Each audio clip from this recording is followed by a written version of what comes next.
Hello everyone. अभिनव नाम है मेरा। स्वागत करता हूं आप सभी का एक बार फिर से आपके अपने यूट्यूब चैनल मैथ्स बाय अभिनव राजपूत पर और टेक्स्ट बुक सुपर कोचिंग पर। तो कल के बारे में आपको पता है 1 अप्रैल 2024 को जितने भी टीचर्स है असेंबल हुए और उन्होंने मिलकर एसएससी के खिलाफ प्रोटेस्ट किया और अभिनय सर अलॉन्ग विद 2 स्टूडेंट वो लोग मिले भी।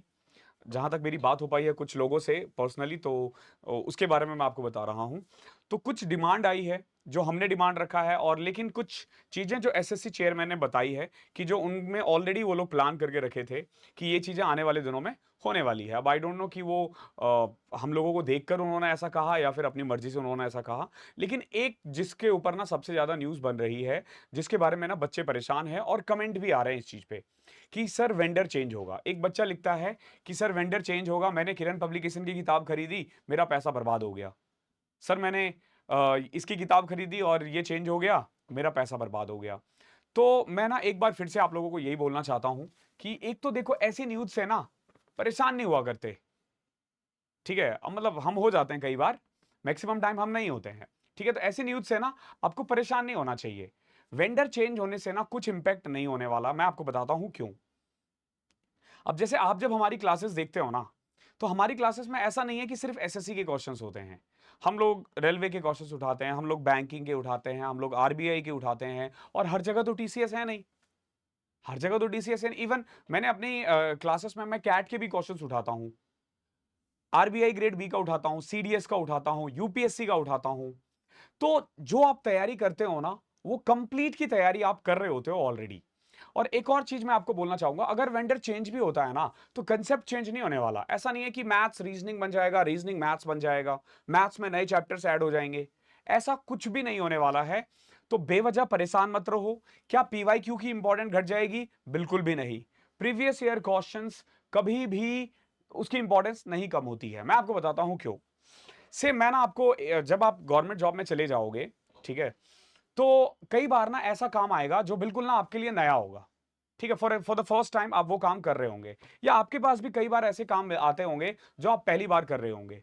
तो आप लोग क्या करते हो? आप लोग पास्ट में जाते हो। हम लोग तो फाइल उठाते हैं, सरकारी नौकरी वाले फाइल उठाते हैं, पीछे की फाइल्स में देखते हैं कि इसको क्या किया गया था। आपको भी मिलेगा। आप किसी चाचा से पूछोगे, किसी दादा से पूछोगे, पापा से पूछोगे, भाई से पूछोगे कि जब तू इस समय में था या जब आप इस समय में थे तो आपने क्या किया था।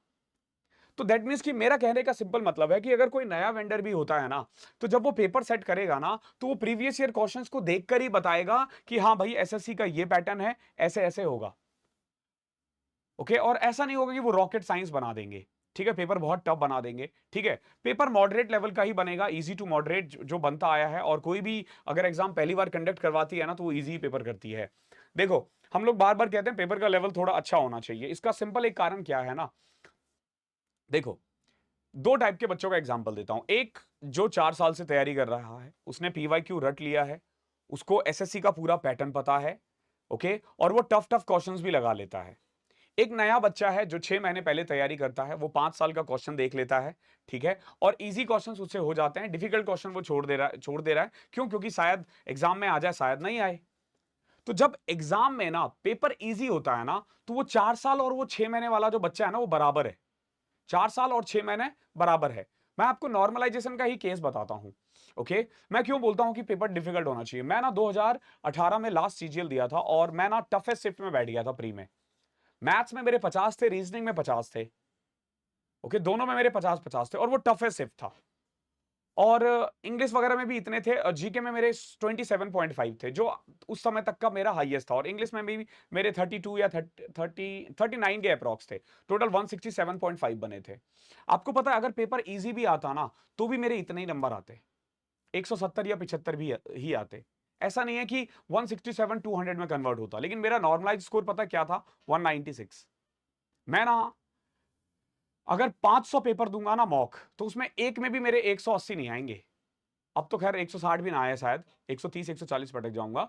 लेकिन उस समय में भी अगर मैं ना 500 पेपर दूंगा ना, तो एक में भी 170 180 क्रॉस नहीं होता। लेकिन उसमें मेरे 196 आ गए। पता है क्यों? क्योंकि नॉर्मलाइजेशन ने रोल प्ले किया। और नॉर्मलाइजेशन में क्या होता है, एक पेपर टफ बन जाता है, एक ईजी बन जाता है। ओके, हालांकि नॉर्मलाइजेशन पे भी बात हुई है।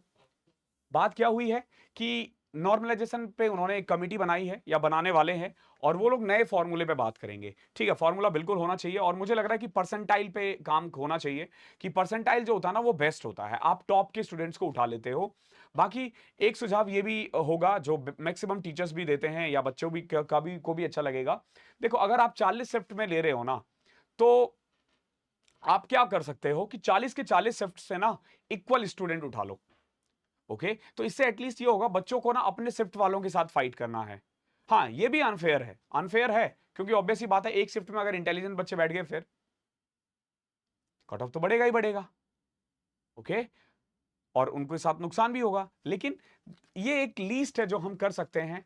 और फिलहाल मैं यही बोलूंगा, देखो एसएससी के चेयरमैन ने अभी ये सब ऑरली दिया है, तो आने वाले दिनों में अभी हमें और भी प्रोटेस्ट की जरूरत पड़ेगी। तो सभी टीचर्स को मैं यही बोलूंगा कि प्लीज यूनाइट रहो, एक दूसरे पे कमेंट ना करो। आप लोग बोलोगे सर आप क्यों किया, फिर आपने आप भी तो कर रहे हो। देखो सिंपल सी बात है, जो टीचर्स किसी कारण से वहां नहीं गए हैं ना, उनके ऊपर लगातार वहां से टारगेट किया जा रहा था। तो होगा क्या, अगर वो प्रोटेस्ट लंबा खिंचता, अभी तो एक ही दिन का हुआ है बट ध्यान रखना रिजल्ट नहीं आया है, तो अगर ये प्रोटेस्ट लंबा खिंचेगा ना, तो हमें हर एक टीचर की रिक्वायरमेंट होगी, हर एक बंदे की रिक्वायरमेंट होगी। अगर प्रोटेस्ट 10 दिन चलता है ना, तो एक बंदा 10 दिन खड़ा ना होके ना, एक बंदा 2 दिन खड़ा हो, अगला बंदा 2 दिन, इस तरीके से। ठीक है, ग्रुप में ऐसे काम किया जाता है। आप एक बंदा 10 दिन खड़ा नहीं हो सकता। अगर आपने गांधी जी को पढ़ा होगा, गांधी जी क्या करते थे, अगर एक सिंपल मैं आपको कंसेप्ट बताता हूं, गांधी जी कैसे सत्याग्रह करते थे। सबसे पहले वो खड़े होते थे, उनके साथ भीड़ आ जाती थी, फिर वो थोड़ा शांत हो जाते थे।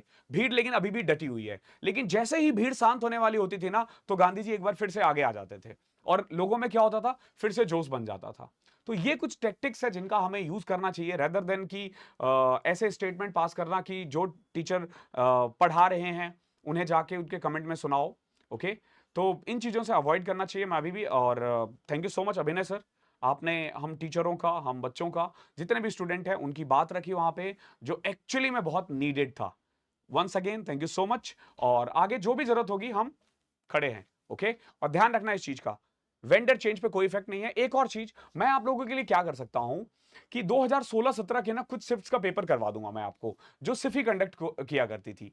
उस समय पेपर टीसीएस नहीं कंडक्ट करता था, ताकि आपको पता हो कि दोनों कितने सिमिलर है। ठीक है, आज इवनिंग तक मैं ये वीडियो भी डाल दूंगा। ओके, तो इस सेशन को मैं यही क्लोज करता हूं। Thank you so much.